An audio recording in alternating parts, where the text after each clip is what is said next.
In this video, we'll start the topic media and democracy. एक democratic country जैसे India, उसमें media का बहुत इंपॉर्टेंट रोल होता है ताकि वो एक अवेयर और एनलाइटेंड सिटीजन प्रोड्यूस कर सके. Indian media has been successful in creating public opinion about the bright burning issues, exposing scandals and building the confidence of the people.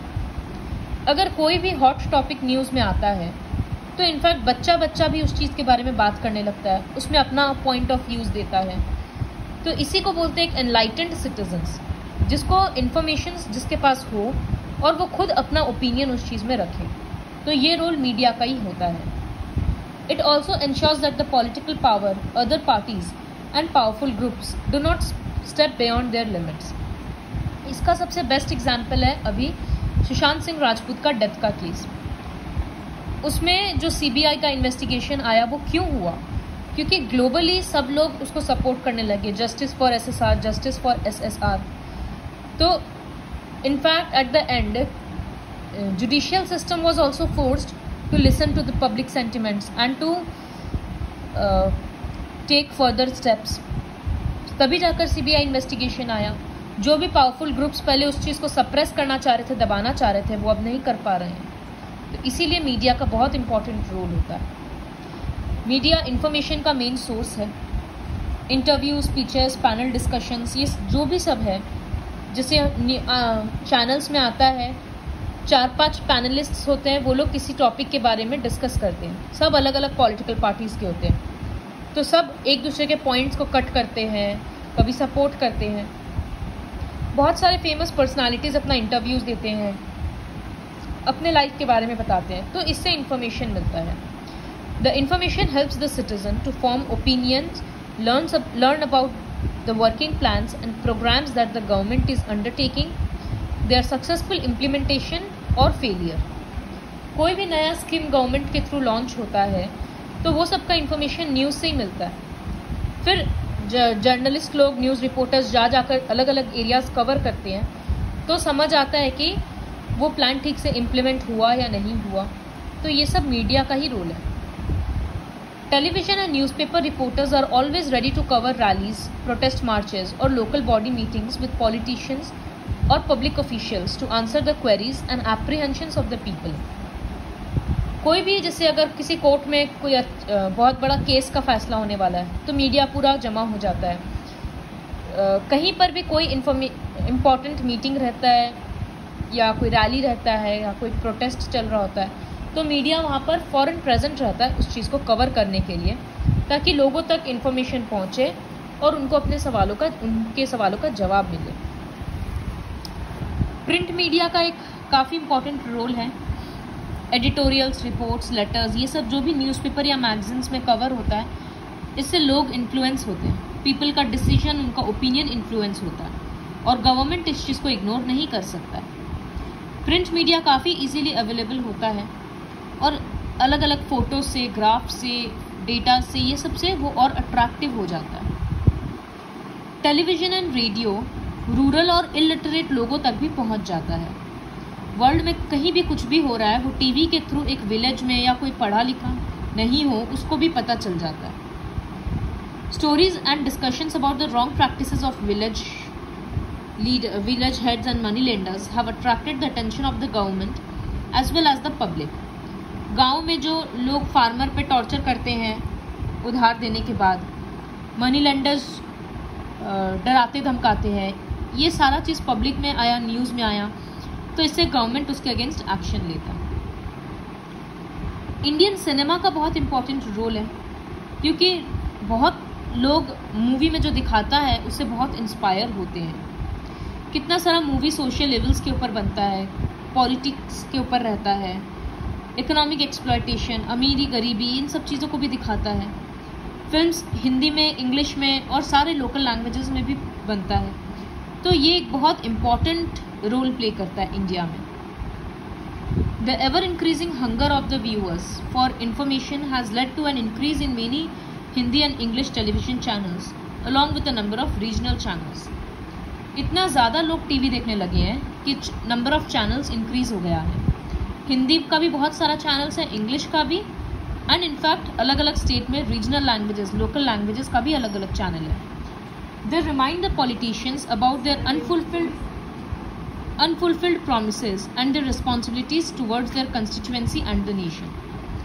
During the elections, they help the people, especially the illiterates, in electing the right persons to power. Correct information देता है जिससे लोगों तक information पहुंचता है क्या सही क्या गलत. फिर वो लोग अपने अकॉर्डिंगली अपना लीडर, अपना रिप्रेजेंटेटिव चूज करते हैं.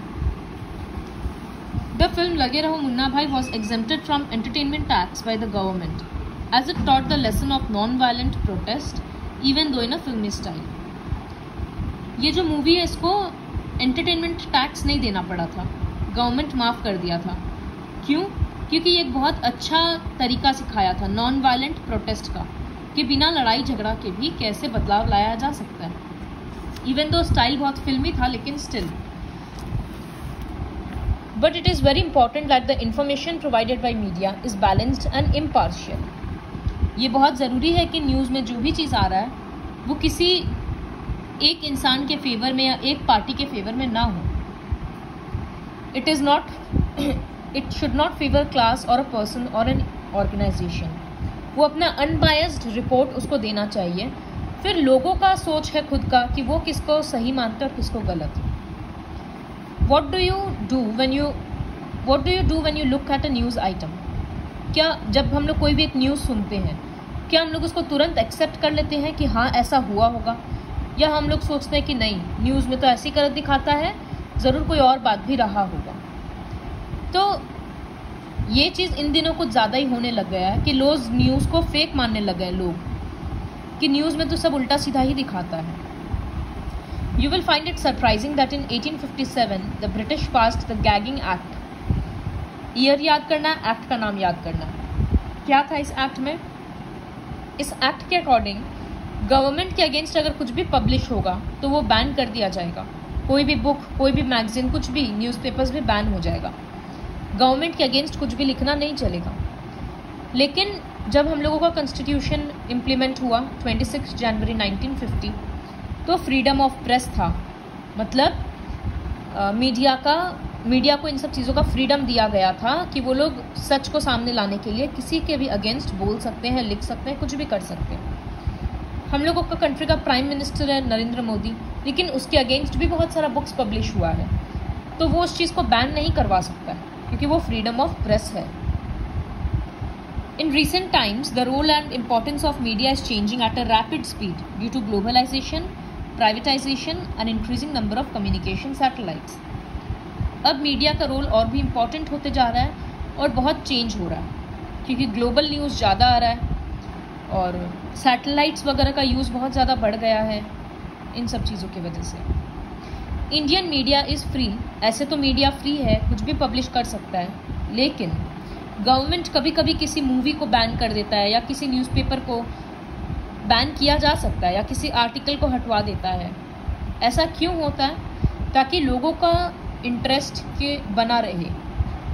मतलब किसी कम्युनिटी को नुकसान ना हो, किसी रिलीजन के अगेंस्ट ना हो. तो इन सब चीज़ को देखने के लिए कभी कभी बैन किया जाता है. This is known as censorship. Right to information act, RTI act of 2005. एक डेमोक्रेटिक गवर्नमेंट में ये ज़रूरी है कि जो भी पावर में है वो सब लोगों के साथ अपना इंफॉर्मेशन शेयर करे. RTI इसी के बेसिस पे है. 2005 में ये एक्ट पास किया गया था.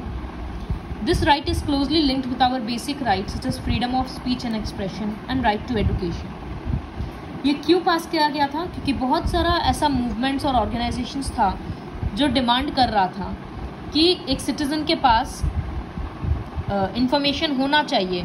कोई ब्रिज बन रहा है अगर एक सिटी में, तो कौन कॉन्ट्रैक्टर है, कितना रुपया का बजट है, प्रोजेक्ट है, क्या मटेरियल यूज़ हो रहा है, ये सब कुछ पब्लिक को जानने का हक है. तो यही सब चीज़ राइट टू इन्फॉर्मेशन एक्ट में आता है. The right to information has enabled the citizens to access the information that is under the control of a public authority. इससे ट्रांसपेरेंसी आया है.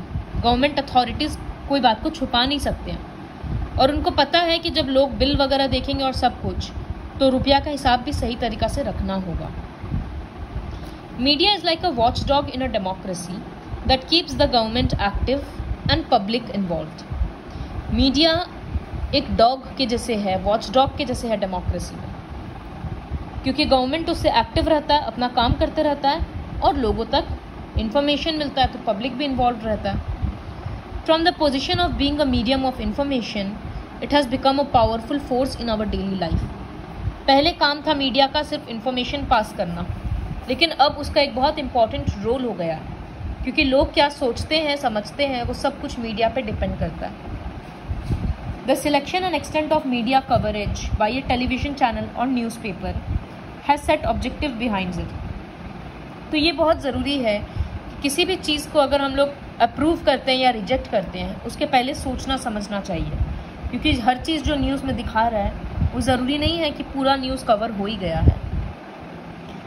और मीडिया कॉन्स्टेंटली लोगों का और गवर्नमेंट का अटेंशन ड्रॉ करता है towards issues like clean drinking water, lack of health facilities, crime, violence, जो भी प्रॉब्लम्स है उन सब में. जैसे किसी विलेज में कोई बहुत क्राइसिस चल रहा है पानी का, तो मीडिया में वो सब न्यूज़ आता है, तो गवर्नमेंट ऑफिशियल्स भी फिर वहाँ पर जाकर एक्शंस लेते हैं. इस तरह से बहुत छोटा बड़ा टॉपिक होता है जो मीडिया में हाईलाइट होने के बाद बदलाव का कारण बनता है. So, a democracy without a free media is like a car without wheels.